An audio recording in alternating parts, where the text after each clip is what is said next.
Hello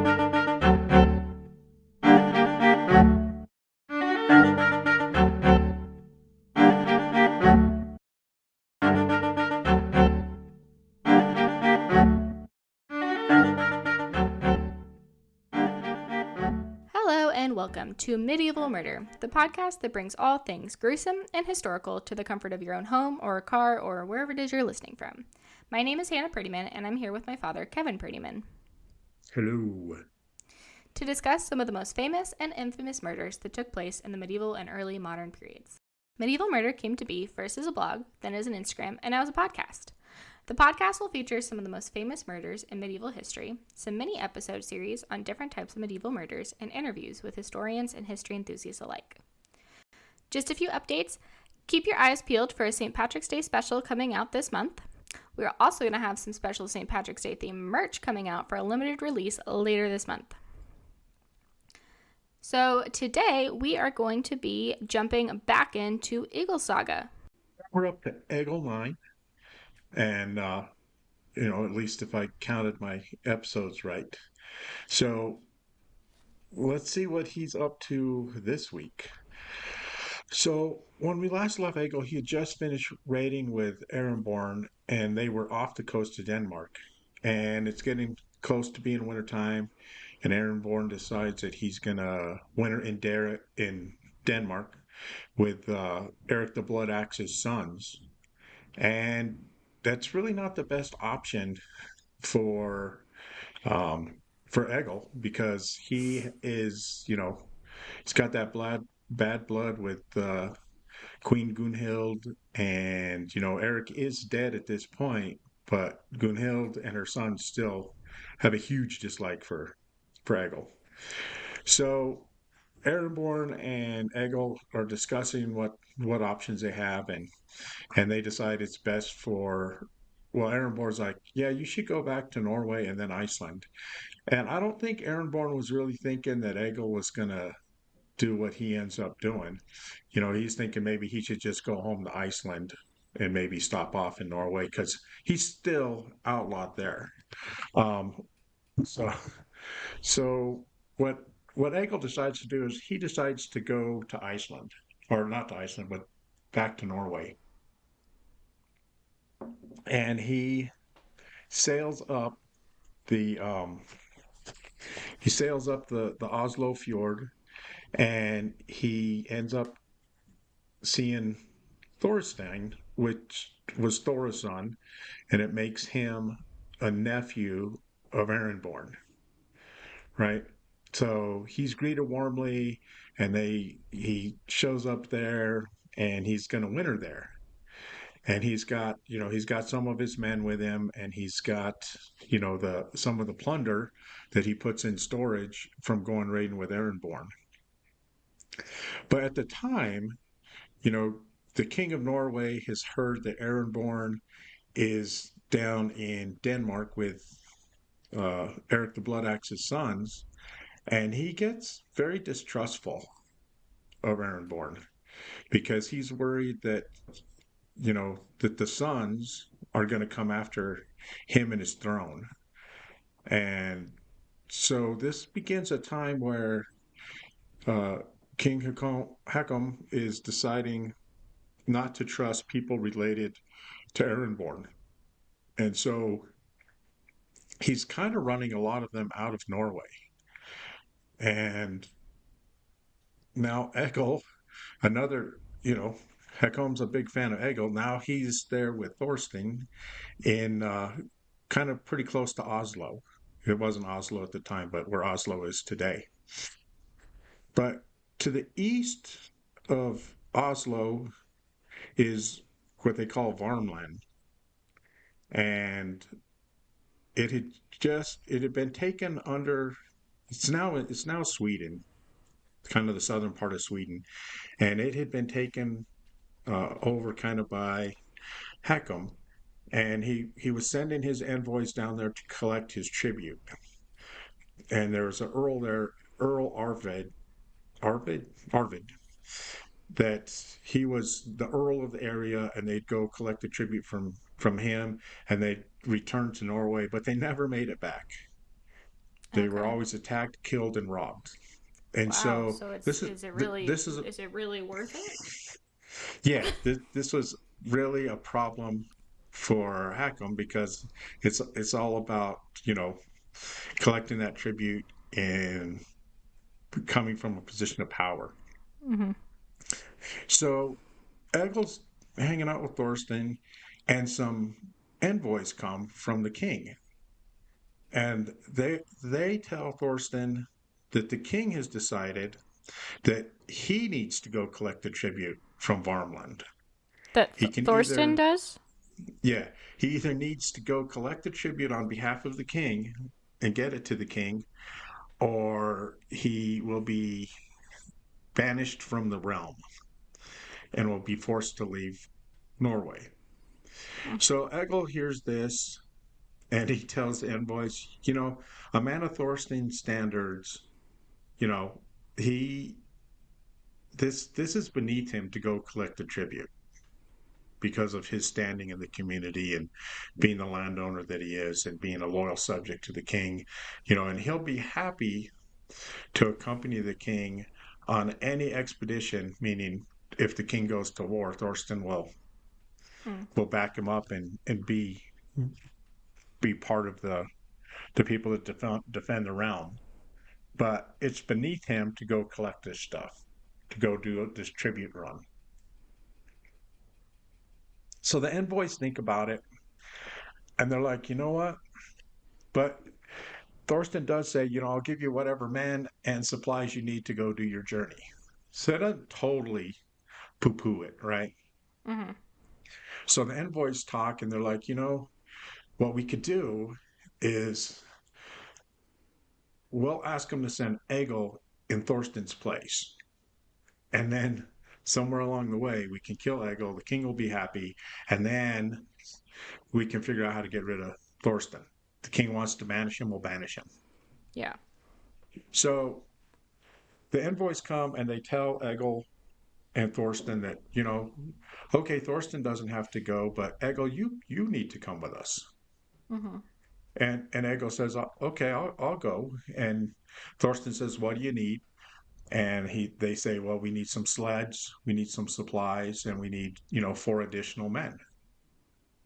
And so Okay. Egil agrees to this, and they get the sleds ready because it's wintertime. Sleds, horses, supplies, and 3 other guys besides Egil. So they start off, and it's a really heavy snow, and they're going through the snowstorm, trudging through the snow, and they kind of get to a fork in the trail. And Egil says, I'm going to take my men and go down this trail this way. There's a guy I know that has a farm, Arnold, and I'll stay there. If you guys keep going up the trail, you're going to come out on top and you're going to run into a farm run by Armand Beard. And you and your guys could stay there, and then we're going to meet. And then the trails come together, and we're going to meet, you know, in the next day or so down here at Thorin's farm, Thorfinn's farm, Okay. and we'll meet there. But we're going to separate for the night. So they separate for the night, and immediately, as soon as the king's guys are out of view of Egil, they put on skis and they ski as fast as they can to where the king is, because the king's Okay. fairly close, I take it. So they tell the king what their plan is. That that Thorsten's not coming, and that Egil's now on the tribute run. And I think, from my reading, I think they essentially abandoned Egil and let Egil and his 4 guys go do the run. That's a Right. little messed up. Yeah. So then it gets. I mean, there's been a lot of stuff that's messed up in the whole Egil saga, and this next part is probably the most messed up that I've read. Oh, okay. So he goes down the Arnold's farm and he tells him, and he knows Armin, and I can't figure out exactly what transpired this evening, but so they go down, they welcome him, and they say, you're welcome to stay here. Let us get you some food, and you guys can sleep. Let's get this. Let's Yeah. let's get it going. And so they bring them bowls of curd for food, and they're eating the curd. And then they break out the ale, which is exceptionally strong. And Arnold's wife talks to his daughter, calls his daughter over, and then his daughter says, and then the daughter goes over to Egil, and Eg, Egil, Egil's sitting there, and this little girl comes over and says, "My mother sent me to talk to you and bring Egil word to keep on his guard. The maid from of the ale horn said, treat your stomach as if you expect to be served something better." Arnold then slaps his daughter, saying she's always saying the wrong thing at the wrong time. So And basically, again, the little girl is telling him, don't drink it. well, be careful with the ale is what she's telling him, you Yeah. know. And like I said, the ale's exceptionally strong, and the Arnold's being like really generous with the ale, and he's making toast after toast. And I guess if someone makes a toast, you have to drink. And Egil's men are getting really drunk, and Egil tells them to stop. And in order, I guess maybe custom or whatever, when there's a toast, now he's drinking. He's not drinking for just Egil. Now he's drinking the ale that's being served to his guys. Oh. So he's getting really trashed. Yeah, so he gets he gets to the point where Egil doesn't think he can do it anymore, keep up with the drinking. So he goes over, he grabs Arnold, and he pushes him up against the post and just vomits on him. Ew. Just spews a torrent of vomit on him. Oh. To this, when this happens, Arnold spews all over Egil. Yeah. And so he Arnold gets up and runs out of the thing. Well, now Arnold's men are really pissed off at Egil and tell him, Arnold's men tell Egil that he's done a base and despicable deed by not going outside to vomit. Egil's reply to this, don't blame me for following the master of the house's example. He's spewing his guts out just as much as me. So, now he's vomited, and then he just keeps drinking. He just polishes everything off that they bring to him. Wow. And then he goes to bed for the night.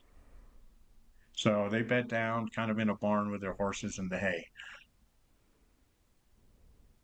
So in the morning, Egil gets up and his men, they're getting ready to go. So now they go look for Arnold.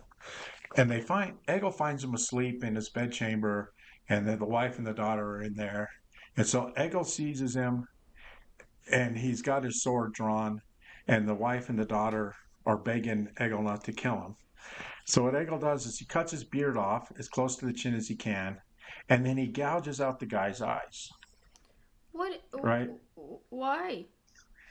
Um, I can't. He says he tells the wife and daughter that he would spare him for their sake, as it's a fair thing to do.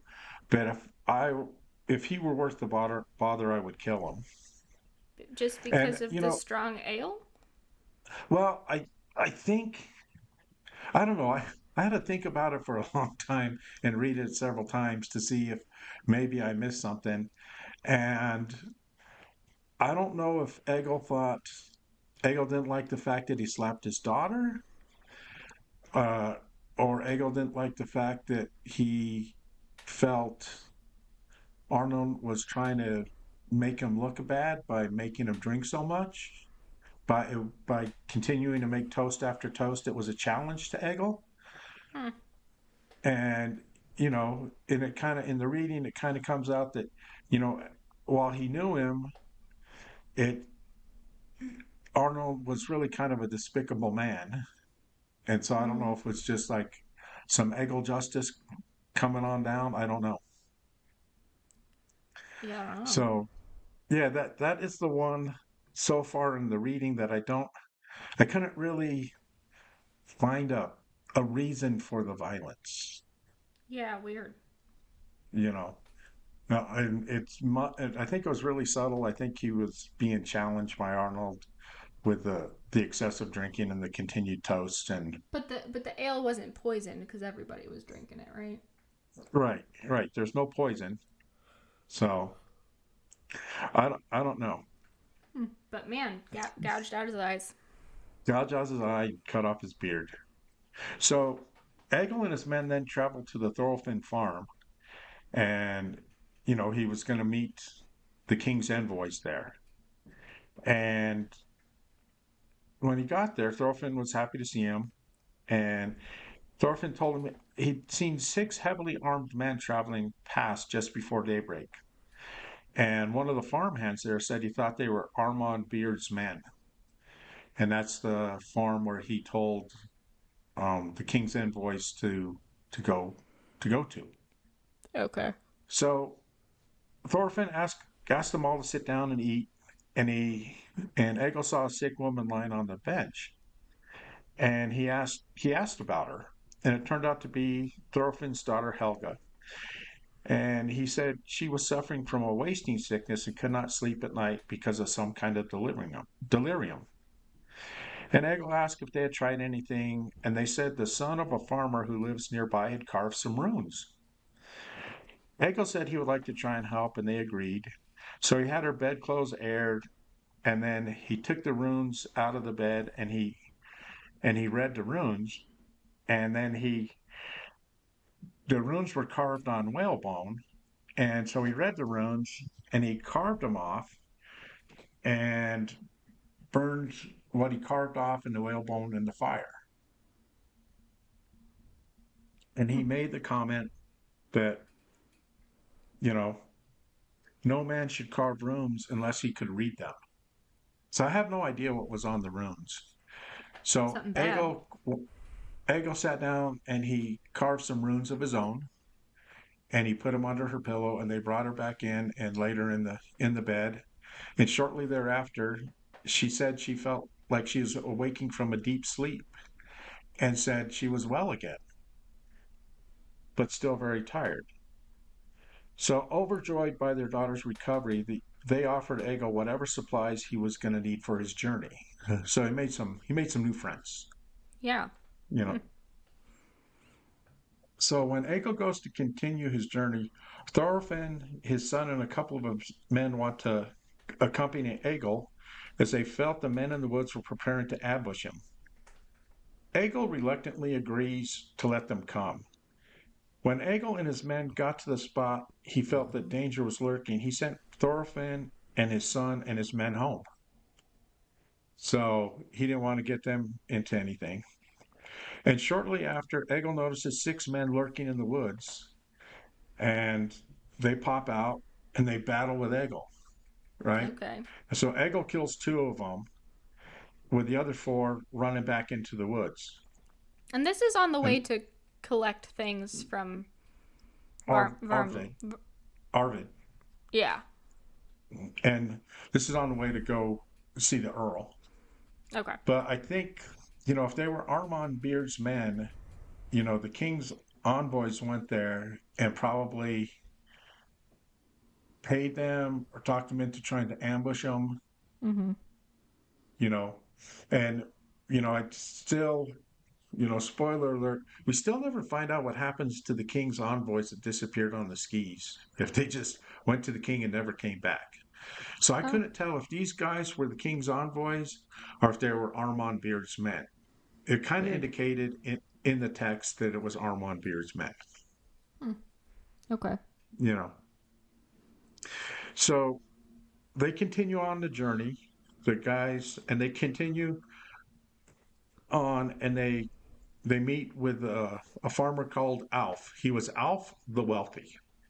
Nice. And Alf the Wealthy was very unsociable guy. I mean, he didn't have a whole lot of people working on his farm because he did not like to be around people.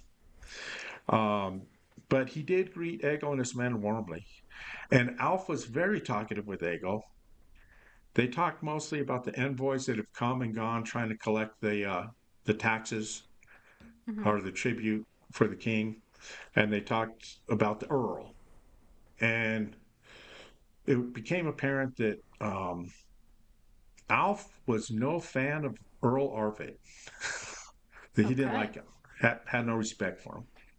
So as Egil was preparing to leave, um, the next day he gave Alf a really nice fur coat. And Alf was very touched and said, he really appreciated it. And he said he's going to turn it into a really nice fur cape. And he invited Egil, on his return journey. If he and his men wanted to stop by, they were welcome. Okay. So Egil and his men continue on the journey and they reach Earl Arvid's. And they were actually well received by the Earl. They were given seats near the head of the table.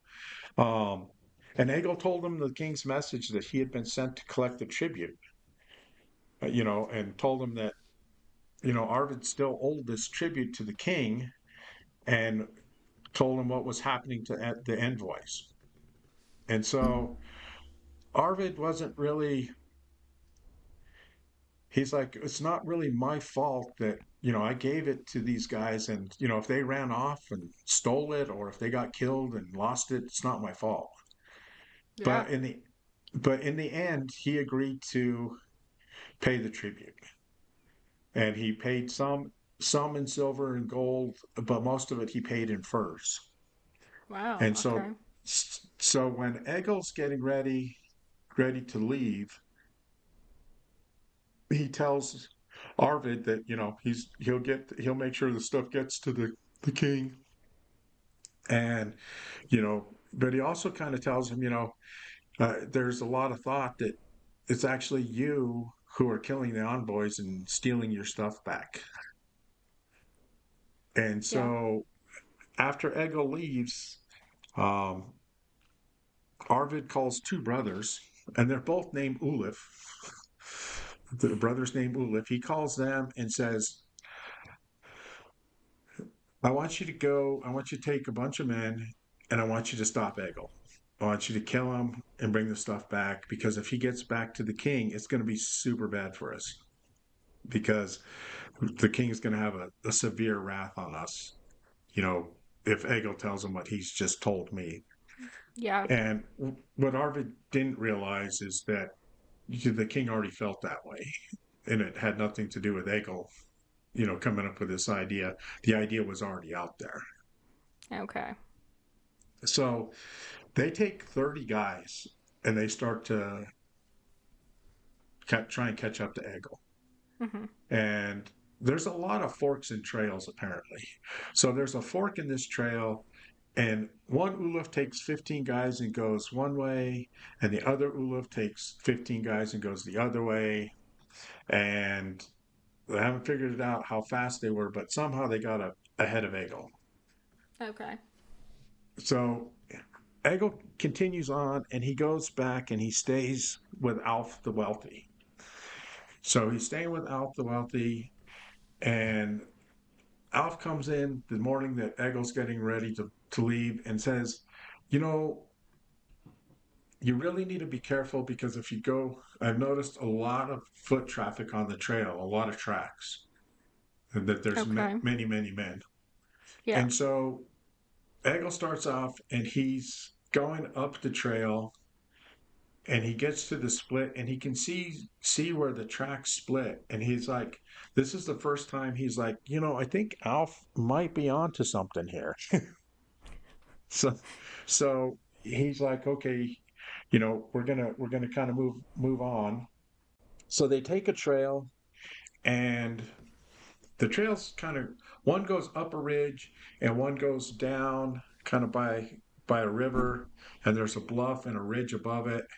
And so he starts to take this trail, and they get confronted, and there's guys shooting arrows down at him from the bluff, and there's guys throwing rocks from the ridge.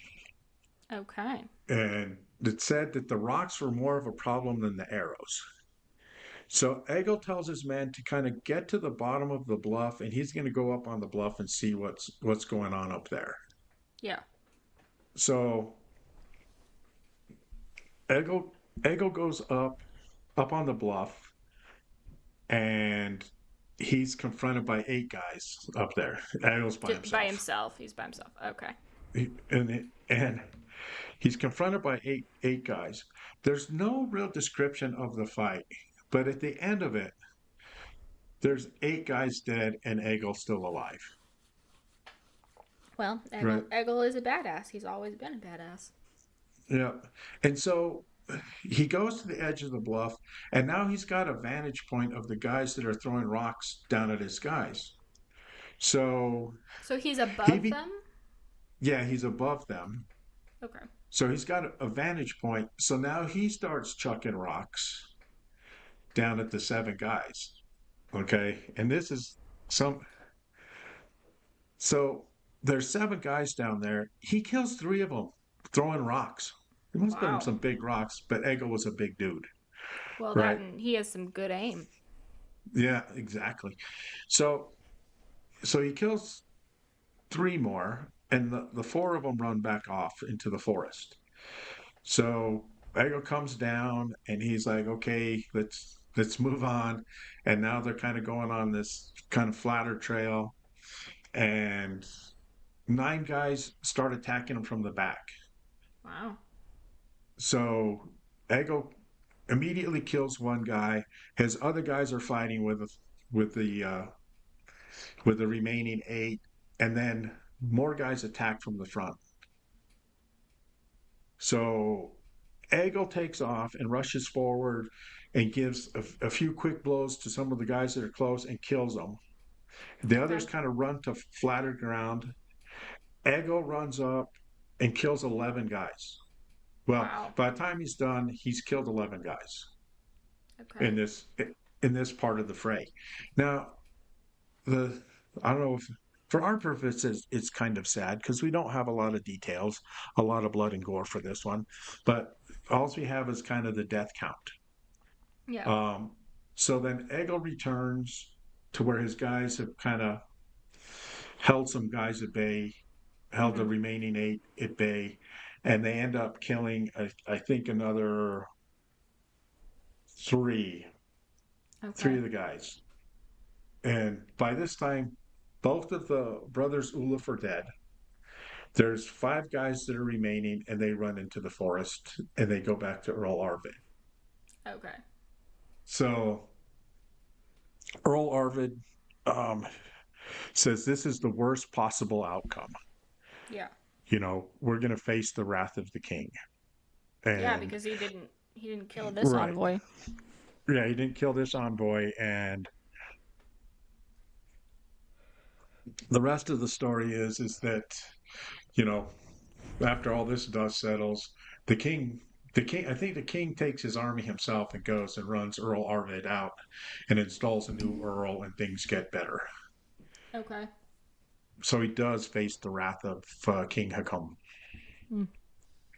So Egil continues on and gets to Thorfinn's where Thorfinn's excited to see him, you know, Yeah. and they spend some time at Thorfinn's, and because they all have wounds, Egil included, from their battle, Mm-hmm. and they get their wounds dressed and they kind of recuperate and recover a little bit. And when they get ready to go, they're kind of worried that maybe Armand Beard might attack them again. And so Thorfinn gets all his guys together and accompanies Egil through the forest. And Egil makes it back to Thorstein. But apparently Beard had heard what had happened with uh, with the 30 guys that Earl the Earl had sent, and he didn't want any part of Egil. He decided to just leave it. I We're mean, not even gonna yeah. we're not even gonna challenge him. So they make it back to Thorstein's, and at this point, they send the tribute to the king, Mm-hmm. and the king reconciles with Thorstein, and views him now as a trusted guy, and is still on the edge about Aragorn, but Thorstein can stay. Okay. So he can stay. So he Egil spends the next winter, he kind of hangs out with Thorstein. Winter's there, finishes it up, and then he returns to Iceland. You know, Okay. Yeah. and so he returns to Vord, and upon his return, like most of the original people that he had settled Iceland with, Mm-hmm. they had passed on.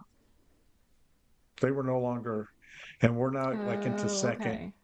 second and So, third generations. well, so how old is So Egil now? he's getting up there, you Like, know. so are we thinking like 60s? Um, it's really hard to tell time in the sagas, Yeah. and you But I know, mean, if we're two generations. well, I'm thinking he's two generations. You know what the saga says is the the people that the original settlers that he came with were all gone, Okay. and so it's at least one generation, Yeah. right? And he's got several kids, Yeah. you know, and so he comes back. He goes to Borg, and he just kind of settles in. Um, by this time, you know, Thorgood and Bera, his two daughters, have married, Mm. and they're kind of living on farms themselves. There's an Okay. incident, I think, between Thorgood's husband and another landowner, and it had to do with cows and land and marshes and a fence. And in the end, a bunch of slaves are killed, and they think because they were stealing cows from Thorgerd's husband, from her Okay. family. Yeah. And there's some bad blood between these two families, and they've got slaves, and the slaves were caught killing the cows, and they were all killed. No one seems to know who killed the slaves, but it's thought it was Egil, as a message to stop stealing the cows. Okay. And so, but it was never really proven, you Yeah. know. And as Egil's life starts to wind down, he's got his two sons, um, Bolvard and Gunnar, Mm-hmm. and then he's got a third one, Thorstein.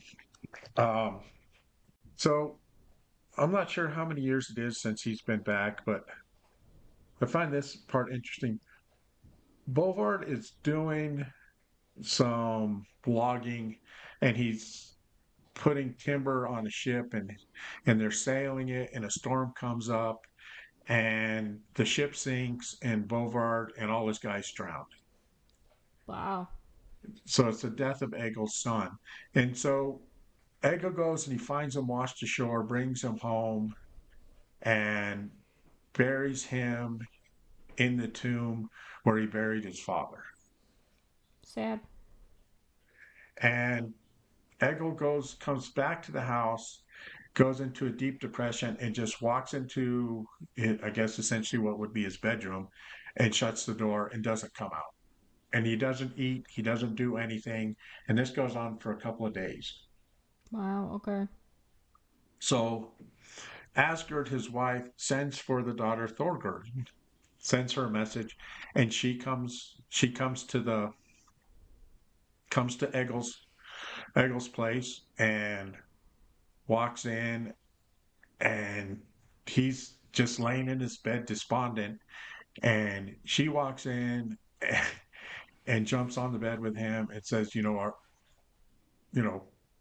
if you're going to die, I'm going to die with you. I'll just lay here with you, and we'll both die together. Th- this is his wife? No, this is his daughter. Oh. Okay. And so she's chewing on something, and I don't exactly know what it is. She's chewing something, and she talks Egil into chewing on it too. And he he's chewing on it, and he drinks some, and it makes you really thirsty. And so, he doesn't want to eat anything. He doesn't want to drink anything. And Thurgood talks him into having a drink of water. So he gets, she Okay. gives him the cup, and it turns out to be milk. And now he's like, "You've tricked me." Now he's had like some nutrition and substance, and you tricked me. And in the end, Thorgood says, "If you really want,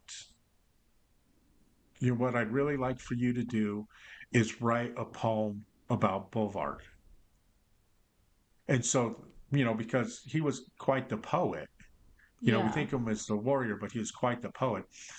So that brings him out of his funk, and he writes this this big poem. It's a really interesting poem, but it's really long, so I'm not going to read it here. Yeah. So so he comes out of his funk. But what I found interesting was that the other son, Gunnar, had already died, and there was no big to do. But he's included in the poem. Okay. But it was the death of Bovar that really got to him. And I don't know if maybe I can't find out how Gunnar died. I don't know if it was when Ego was out and about doing his thing, Yeah. or what happened there. So now Right? two out of his three sons have died. Correct. Okay. So as Egold ages, he goes blind. He starts going blind. Oh. And he goes to live with his daughter and her husband Grim in Mosfeld. Okay. And so he as he gets older, and what one summer he tells Grim that he wants to go to the thing one The last time. go to the thing. The thing where they, the the rocks there in Pringle National Park, where they have where everybody comes, and it's kind of the legal assembly, and they Oh, okay. voice their Okay. concerns. So he wants to go to the thing one more time. And so Grim's like, "Yeah, I guess I could take you to the thing." And then he talks to his wife and says, "Can you find out why he really wants to go to the thing?" Yeah. And so it comes that Egil's like, "Yeah, I want to go to the thing, and I'm going to take I'm getting older. I'm going to die soon." And he said, "I want to go to the thing. I want to get up on the rocks, and I want to throw all my silver down to the crowd at the thing. I just want to give away my thing." And but what he really wanted to do was see the chaos that would ensue as people started trying to get the Okay. So silver and he gold. he wants to create a ruckus. Right, and he wants to create a ruckus, but he also wants to cement like a legacy. I mean, if you did Yeah. that, people would be like, "Oh, Yeah. that would." I mean, he has lived on. I mean, we're talking about him right Yeah, today. that's true. I mean, I think it's more. Yeah, but Yeah. he wanted to create a ruckus and really cement his legacy. So when Grim finds this out, he's like, "I'm not taking you to the thing." So so Egil gets upset, and so one day he tells one of the slaves that to get his horse ready, he wants to go to one of the pools to bathe. So he rides off with his two chests of silver, and Okay. the next day they find him. His horse is leading Egil because he's blind, leading him back across the hayfields. And when they lost, but he doesn't have the silver anymore. So no one knows what happened to his silver. He didn't say where he buried it. It didn't get buried with him, right? Yeah. So no one knows what happened to his silver, and it's supposedly there in Mosfeld. He might have gone up the slopes. It's thought there's a river there. It might be on the south side. There's some swampy areas, and then there's some like geothermal pools and some pits that it maybe his silver is in there. And I guess people have gone out and looked for it, tried to find Egil's silver along with his dad's treasure at his burial mound. Okay. And so, you know, shortly after that, Egil dies of an illness, a very who knows, who knows what killed him, Mm-hmm. but it wasn't. He didn't die in battle. He just died of an illness. And Grim buries him in a burial mound. I can't even say this. I can't. I won't even attempt it.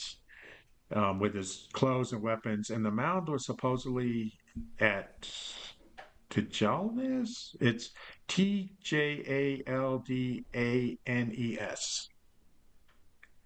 is where he got buried. Okay. Um,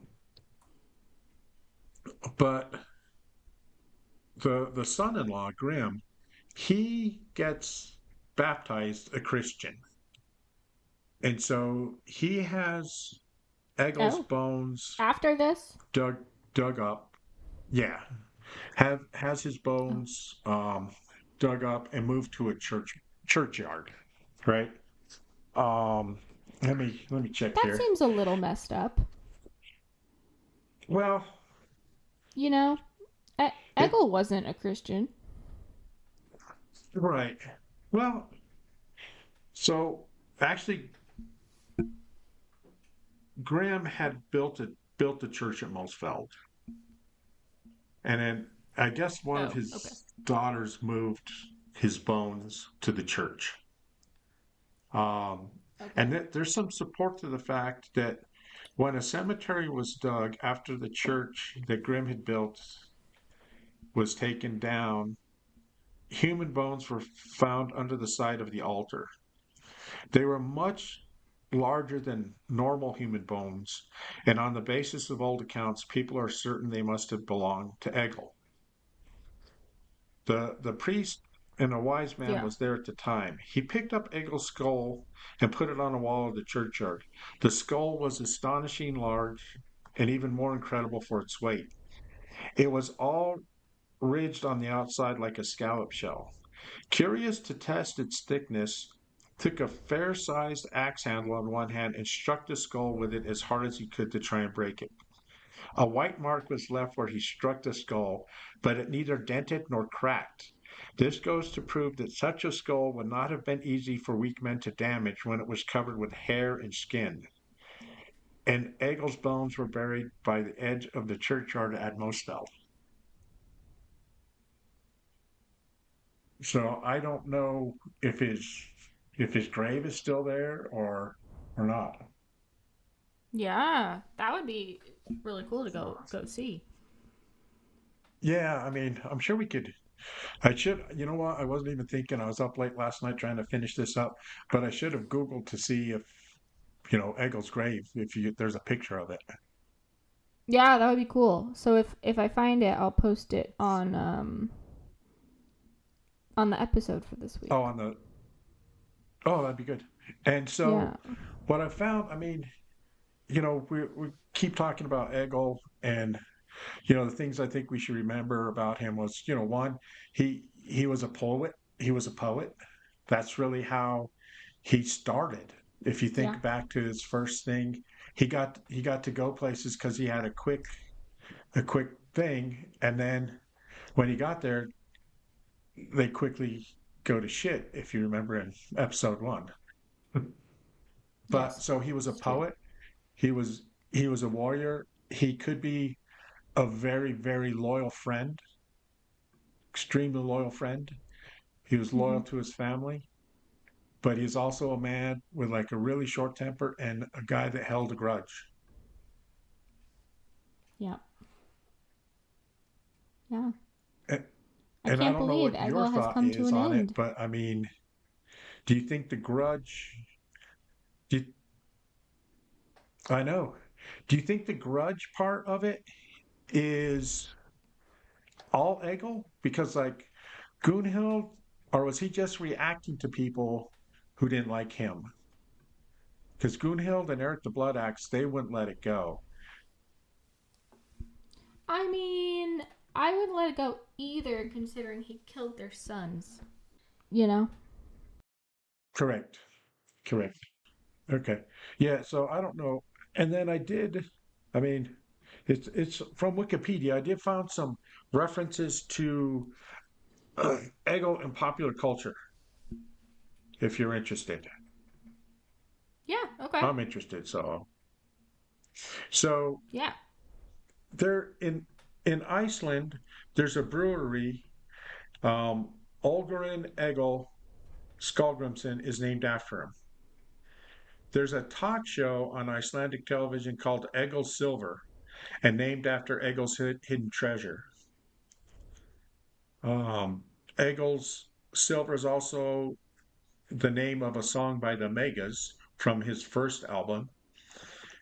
And the Okay. Society for Creative Anachronism, there's an Egil Skallgrimsson Memorial Tournament held annually on Memorial Day weekend. Um, Wow. so he's all in popular culture. Yeah, he's still, yeah, his legacy has remained. Yeah. Well, and then there's the Egil Saga is a song on the album by Licht, a German band. The lyrics are taken from Egil's Saga and tells the story of a girl made sick by the runes and how Egil cured her.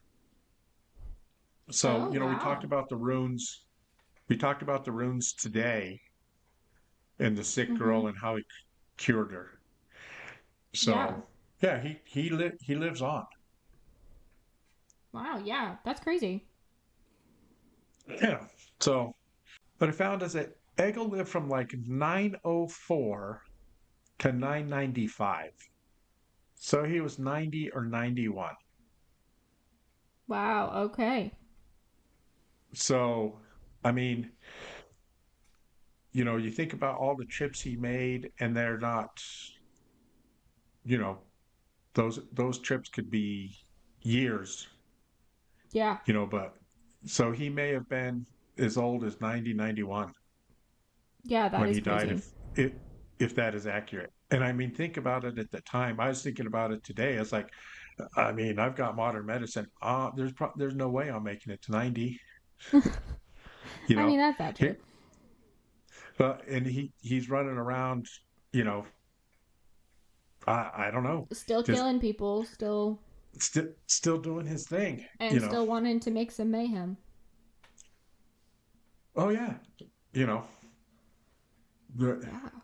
people don't change a whole lot, even when you're blind. Yeah, or 90. Yep. So, Wow. but Wow. so Well, 9 parts of Egil Saga, and it has finally come to an end. it has, and the for people who are interested, the what I was using for my reference is the Sagas of the Icelanders. It's got a preface by James Smiley, and what you find is there's not really one author in it. Someone put together different translations by different people who worked on different the different sagas. Okay. Um, and so there's the the sagas of the Icelanders. While we've been talking about Egil Saga, there are numerous sagas here of the Icelanders. 1, 2, 3, 4, 5, 6, 7, 8, 9, 10, 11, 12. There's like 12 different ones. If you want to talk about Eric the Red, coming to the Vinland sagas, Saga of the Greenlander. I mean, so it's a big book. It's something that it's really interesting. If you're interested, again, the Sagas of the Icelanders, um, good book, lots of info. If you guys are interested in hearing another saga, shoot us a message, or we'll look for something else to talk Yeah. about. Yeah. Well, thank you for listening to Medieval Murder and for sticking around for 9 parts of Egil's saga. I hope you really enjoyed it. If you have any listener questions, comments, or topic suggestions, or if you'd like to collaborate on an episode, please feel free to reach out via our Instagram account @medievalmurder or via email at info.medievalmurder@gmail.com. Tune in later for our next podcast.